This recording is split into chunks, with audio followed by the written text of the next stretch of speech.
रायगडावरती ज्या वेळेला माझ्या छत्रपतींचा देहांत होतो, ऐका, लाखोंचा जनसमुदाय महाराष्ट्राच्या, भारत देशाच्या कानाकोपऱ्यातून लाखोंचा जनसमुदाय जमलेला असतो।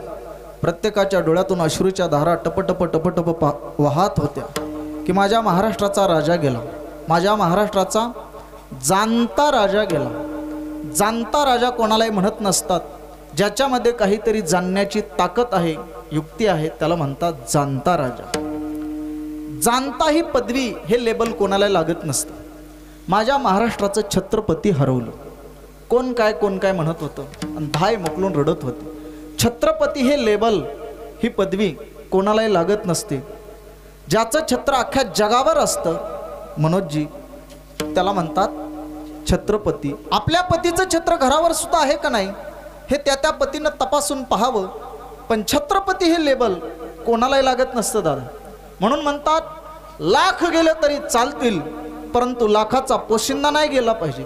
आणि लाखाचा पोशिंदा म्हणजे माझा राजा होता महाराज। आदर्श व्यक्ती अनेक झाले असतील, वेगवेगळ्या क्षेत्रातील पुढे होतील, परंतु राजाची बरोबरी कोणी करू शकणार नाही। राजा राजाच, एकच शिलवान चारित्र्य संपन्न, एकच राजा महाराज। काय राजांचा दरारा होता महाराज। हल्लीच्या राजांविषयी काय बोलाव, प्रजेचं शोषण करणारा राजा नसू नये, तर प्रजेचं पोषण करणारा केवळ राजा असा। अलीकडचे राजे ढेकणाच्या प्रवृत्तीचे, प्रजेचं पोषण न करता काय करतात, ते शोषण करतात। मला वाटतं जो रक्त शोषण करतो तो ढेकून असतो महाराज। म्हणून माझे छत्रपती कसे होते, केवळ आणि केवळ प्रजेचं पोषण करणारा राजा, एक शिलवान चारित्र्य संपन्न राजा म्हणजे छत्रपती शिवाजीराजे। म्हणून त्यांचा तेवढा दरार होता।